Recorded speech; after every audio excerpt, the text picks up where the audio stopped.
بسم اللہ الرحمن الرحیم۔ السلام علیکم ورحمۃ اللہ وبرکاتہ۔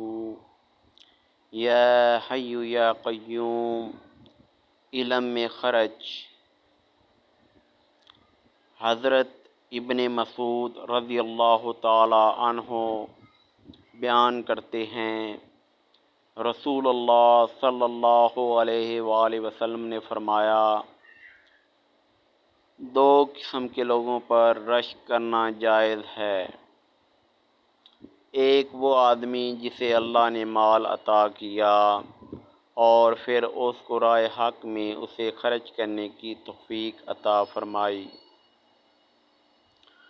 اور ایک وہ آدمی جسے اللہ نے حکمت عطا کی اور وہ اس کے مطابق فیصلہ کرتا ہے اور اسے دوسروں کو سکھاتا ہے۔ مشکوٰۃ حدیث نمبر 202۔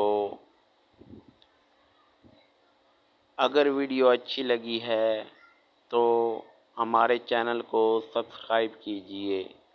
السلام علیکم ورحمۃ اللہ وبرکاتہ۔